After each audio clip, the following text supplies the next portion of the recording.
Hi guys, welcome back to my channel. How are you doing? How are you? How have you been? I didn't upload this Sunday because technical difficulties, but yeah, we're filming today, and yeah, today we'll be filming a part 2 of the video that I filmed with my dad and my mom. So I'm with my dad today. Can you greet? Hello guys, I'm in trouble. So I asked you guys, I think it was Tuesday, what are some questions that you guys want to ask your parents but can't, And I'm gonna ask those questions to my dad today. Don't you ever feel like by being too strict you're doing more harm than good? I'm not strict. If you're analyzing it from another person's perspective and they are strict, do you think they're doing more harm than good to that child? Well, I believe there must be a balance. You can't be too lenient, you can't be too strict. A parent must be both. And there must be a balance. You can't be strict all the time. You see, parents and children must develop a relationship. You cannot develop a relationship if you are always strict. So too strict, if by too strict you mean you are always serious and just wanting business and no pleasure, no playing, no relaxing. If that is too strict, it is very harmful. How did you propose? Propose? When are you talking about 21st century things? I never proposed. You didn't propose to him? No. What did you do? We just became friends, fell in love, and we knew the next thing is to get married. Propose. How would you react if I told you I was suicidal? React. You just want to find my reaction. And what would you do? Oh, well, obviously, people don't just become suicidal. For somebody to come to a point where they are suicidal, there's been a lot of stuff happening inside of them, emotionally, psychologically, over a period of time, and it was not checked. People love life. People want to live. So if somebody comes to a place where they want to die, then something has gone wrong. Badly wrong, and usually over a long period of time. So I'll look for a counselor for you. I'll probably hug you and let you cry, and then assure you that it shall be okay. I won't counsel you immediately because it won't make sense, but I'll just show you that I'll just be affectionate, show you love. Did having children stop you from accomplishing your goals? No. Not at all. Not at all. My wife decided to be a full-time mother. Maybe it stopped her from accomplishing her goals. Is there anything you've always wanted to tell me but never have? You? Is there anything that I wouldn't be able to tell you if I wanted to tell you? We've talked about boyfriends, dating. We've talked about... You have asked me questions about what your friends go through. I've answered you. What else? What else can I tell you? Just to study hard. Okay. If I have a friend who is going through a hard time, whether it be depression or whatever, how should I as a friend approach the situation to assure them that everything is going to be okay? You see, love is a very powerful thing. The world judges people a lot. For example, if you want to commit suicide, they can judge you. Emotional, they say you are dramatic. The world just judges people. Everyone has their story. Now, because the world judges people, many people close up. They don't want to share. So you must be different in that no matter what people say about another person or how dramatic people may think they are, you must always try to find out their real story. Come close to people. Love people no matter who they are, what their background is, whether they look cool, whether they are ugly according to whoever is there. You must get to know. Once you know somebody's story, it's almost impossible not to love them. Get to know what somebody is going through. You see, there are people out there, teenagers, who don't have anyone they can confide in. Be that person that anyone can come to and say, you know what, Siamo, I'm going through this and that, and you don't judge people because you don't know their story. What you're basically saying is, you should, when people come to you with something like that, you should always be loving towards the situation and them. Unconditional love. It's called agape. That's what changes people. Judging them, segregating them, putting them in boxes, that's what the world does. Doesn't accomplish much.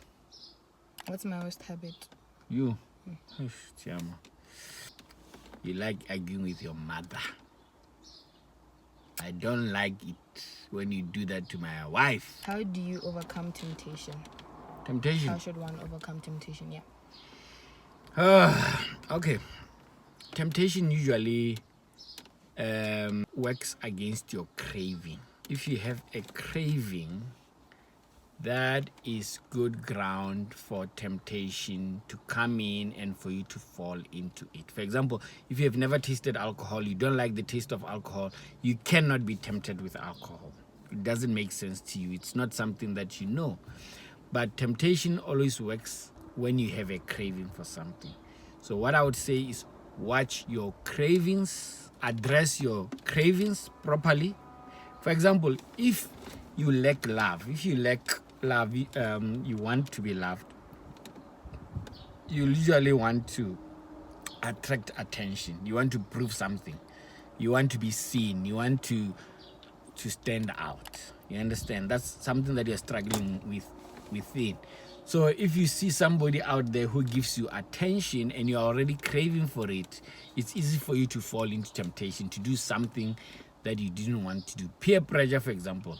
It is that pressure inside of you that says I must fit in. So you give into temptation because you have a craving to fit in. So when you know who you are sure about your identity, you don't need external things to validate you. You find that it's much easier to deal with your temptations, which are basically your cravings. Deal with your cravings. Okay. I hope that wasn't too deep. Is it okay to get married while still in varsity? Marriage. Okay. Everyone's life is different. You can't box everyone in the same place. But to get married is a commitment and it's a sacrifice. So if you are at a varsity, you are sure you found the one that you love and you know how you are going to do life. I mean, how are you going to live? How are you going to support yourself? All of those things. If you are at a place of maturity and you know how things are going to work out, why not? Marriage is a good thing after all. Do you think I have more of your good qualities or bad qualities? You have more of my bad qualities. Which are? Headstrong, argumentative, stubborn. You are like a boy in a girl's body. Yeah. This girl is difficult. You see her nice out there on YouTube. I am nice.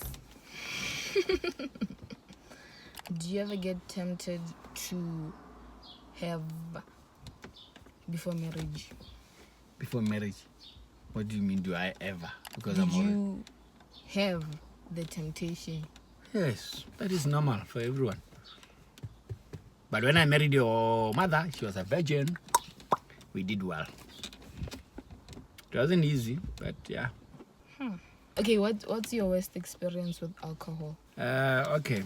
In 1987, I was 12 years old. I drank some hot stuff. You're supposed to mix it with Coke so that it's not so strong. But I didn't have money for Coke. It was during Independence, September, 31st. So I kept on asking people, because I was a small boy, I was outside the bar asking people to buy me Coke, and no one did. So because I wanted to get high, I just took the bottle and went. That thing bent my throat. I think for that whole week, my throat was bent because of the dry stuff. It was called rumba. And I had babalas for some days. hangover. Imagine, small boy, 12 years old, student standard 6. Yeah, I'll never forget that. Well, when we were young, I used to. Okay, my younger brother used to be very quiet, and I was the pupping type. I was too much, so I used to ill-treat him because he was just a lamb. But I remember that I used to love him so much. I would always imagine that if he died, I'll throw myself in the hole when they buried him, because I just Really? yeah, I just could not imagine not having. You see, I felt like I had to protect him because he wasn't like me. He was more reserved, and people liked teasing him a lot because he was quiet. So I felt I needed to protect him. Yet also I was bullying him. So yeah, I also once tried to joke. I was playing with my sister, younger sister, and I threatened to burn her with hot water from my kettle. And I actually made a mistake, and the water spilled on her. Yeah, I felt terrible to this day. I think she was traumatized. Are you serious? Yeah. So you're holding the kettle? Yeah, so I said, I will. And then it happened. Yeah, I felt terrible about that for many years. What did you... Actually, recently I asked her to forgive me for that. I think it was trauma for her. I'm sorry, McKenny. I was playing, but you know. Thank you guys so much for watching this video. I hope you enjoyed it.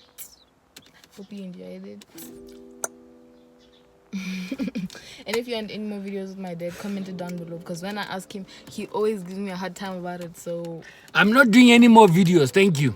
no, he is. You guys must all comment another video, and give me ideas of which one you want, and I will do them, most definitely. If you guys say it, then of course he'll Thank you guys so much for watching this video. Don't forget to like, comment, share, and subscribe. Don't forget to turn on your post notifications to get notified every time I post a new video, and follow me on my social medias, which I'll link down in the description box below. And yeah, bye guys. Bye.